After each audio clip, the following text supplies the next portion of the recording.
Hey Bears fans, we got a loaded news and rumors roundup for you guys, but before we jump into that, we're going to go live for another episode on the Call-In app tomorrow at 5 o'clock Eastern, 4 Central, right after our normal Bears Now YouTube live show, which takes place at 3 Central. We'll do that for about an hour. Then we'll go live exclusively on Call-In. And here's a little bonus reason to subscribe to us on Call-In, chatsports.com/BearsCall-In. Hit the subscribe button over there.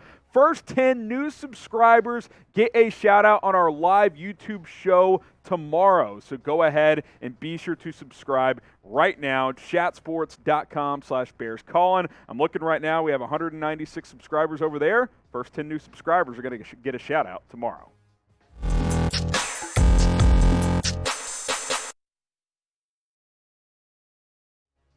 You're watching Chicago Bears Now by Chat Sports. I'm your host, Harrison Graham. Appreciate you guys for clicking on today's video. We got some fresh rumors and news to dive into, including the start of OTAs. So be sure to hang out until the end of the video because we'll break all of that down. All right, this first rumor coming in from Pro Football Focus, signing Duane Brown in free agency as this idea continues to be floated around. They say that the Bears should go out and sign Brown to play left tackle. Obviously, as we continue to discuss here, the Bears have question marks on the offensive line. That did not change just because Ryan Poles in this front office drafted 4 players on day 3 of the NFL draft. I think those guys will get a chance to compete, and maybe 1 or 2 of them will start, but I still think it's fair to say there are some question marks. Larry Borom is currently slated to start at left tackle, but that's not exactly, a proven commodity either, as he played a decent amount last year, but also did not play much at left tackle. Here's Ben Lindsay of Pro Football Focus who proposed this idea. Quote, Brown isn't a long-term solution at the position, but he can step in as a starting left tackle. Justin Fields and the rest of the offense can have confidence in. Brown's 71.5 PFF grade in 2021 was his lowest since his rookie season in 2008, but it was still middle of the pack mark among qualifiers at the position. The way I would view Duane Brown is, can he come in and be like Jason Peters was last year? I think he can. I think he can be this year's Jason Peters. 1-year deal, give you average to above average production at left tackle. Sure, he's not going to be what he was 5 years ago in his prime, but he's still going to be a solid player at that position, at least a player that you feel comfortable with. Whereas with Larry Borom, sure, he could be great. He could also be bad as well, right? And maybe through these OTAs, the Bears will take a closer look at Borom and see if they feel comfortable. And if not, go out and sign a Duane Brown or an Eric Fisher, who we've talked about as well. I think a Jason Peters type of results would be what you were looking for if you bring in one of these guys. You look at the offensive line as a whole, I still point to left tackle, right guard, very unproven. I mean, even Tevin Jenkins at right tackle, but you're not going to fill all 5 positions with proven veterans. I feel good about Jenkins at right tackle. I think you're fine there. I don't feel good about right guard at all, regardless of the options. Dakota Dozier, Mustafa, one of these rookies. I don't think you have great options there whatsoever. Larry Borom, again, wild card. Could work out. Maybe he's ready. Maybe he's not, though. And obviously that's a big risk for Justin Fields' blindside at left tackle. Those positions are up for grabs, in my opinion. I think left tackle and right guard are very much in the air. I think there will be competition throughout the offseason. And I think, quite frankly, a signing could still happen at one of those spots because, again, I want to, while not overpay for a guy, I want to give Justin Fields the opportunity to trust his offensive line. I'm not sure the Bears have a group that would suggest that he can do that at this point in time. So we'll see what happens with the Bears and their offensive line moving forward. Duane Brown, I think, would be a viable option at the left tackle position. I think Eric Fisher would be as well. Those are 2 vets I would be comfortable signing to come plug in and play at left tackle. So should the Bears go out and sign Duane Brown? That is my question for you. Type S for sign, type P for pass. Get your votes in down in the comments and let us know about this one. Speaking of Justin Fields, this is an interesting story that we're going to break down. Could Fields and the Bears take a Burrow and Bengals leap this year? Could they be the 2022 version of the Bengals from a year ago, where completely off the radar in the NFL to making a deep run in the playoffs? Well, Mike Golic Jr., who's now doing stuff with DraftKings, was asked this very question and said, if there's a team and a quarterback out there that could do it, he thinks Justin Fields and the Bears could be that team. There are parallels there. A team that national media is not going to be high on this year. I'm a little higher on them than the national media, but I'm not going to sit here and say I think this team can make a Super Bowl run. But second-year quarterback coming off a up and down rookie season, new head coach. I think there are some reasons to think that the Bears could at least surprise some people this season. Now, here's what Golic Jr. said specifically. Quote, "The Bears are an interesting team in that regard. Justin Fields was a game changer in college, dealt with an offense that didn't maximize his skill set last year. He gets Luke Getsy as his offensive coordinator coming from working in that Green Bay offense. You have Byron Pringle, you have EQ St. Brown. We've heard all about Velus Jones and the relationship he's already building with Fields. So if you take that with some of the sack potential on that defense, they could be an interesting team in that long shot range in terms of potentially being this year's Bengals type of team." Now, long shot are the key words there in that quote from Mike Golic Jr. He's not saying, yeah, I think Fields and the Bears are going to go win 10, 12 games and make a run to the Super Bowl. He's saying if there's a team that's off the radar that could do what Cincinnati did last year, Chicago makes sense. Young quarterback with talent.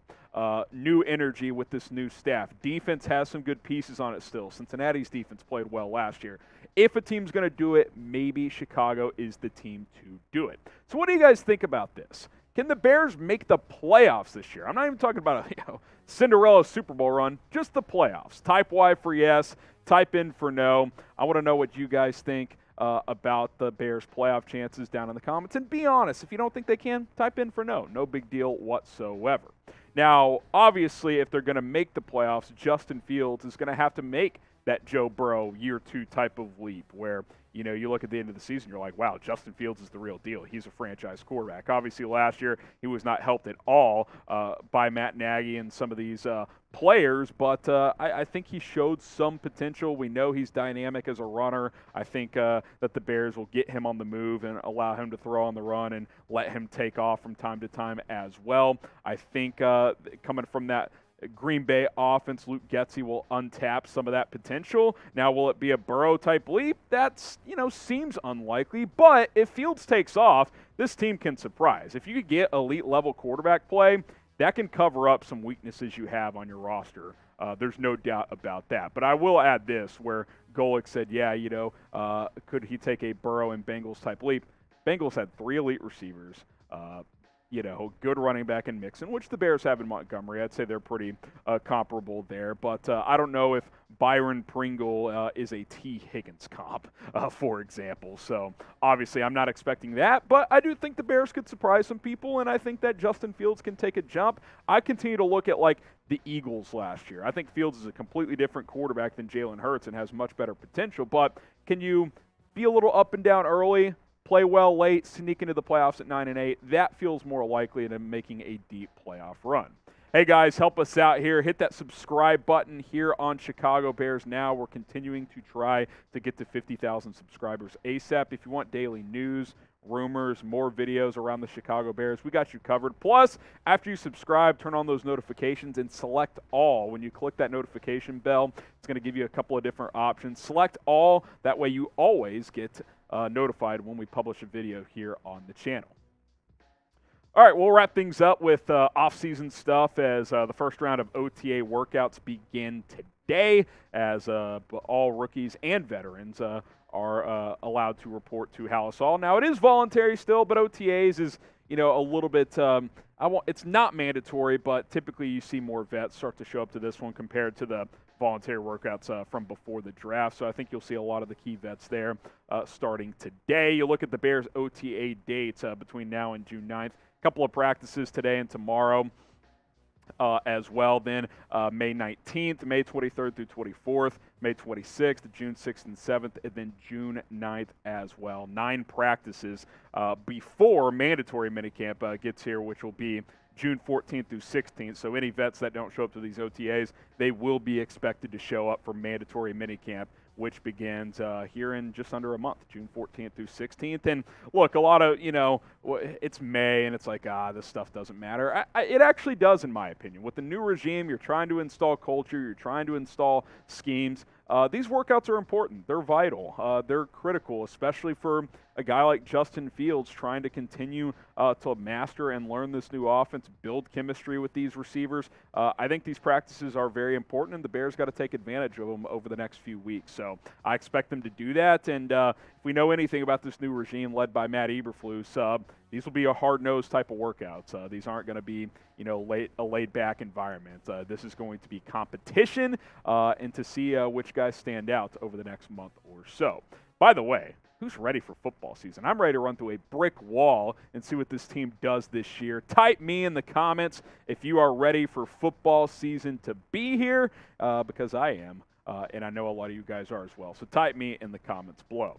All right, that's going to do it for our Bears Rumors Roundup. Appreciate everybody for watching today's show. Appreciate everybody who made it this far in the video. Remember, if you want a shout-out on our live show tomorrow, chatsports.com/BearsCallin. First 10 new subscribers over there will get a shout-out tomorrow. And again, we'll be live on Callin at 4 o'clock Central Time tomorrow after our YouTube live show. Your chance to call in to me and ask me your Bears questions personally. I want to connect with all of you, so give us a subscription there. It's free. Chatsports.com/BearsCallin. We'll see you guys tomorrow both on YouTube and on Callin.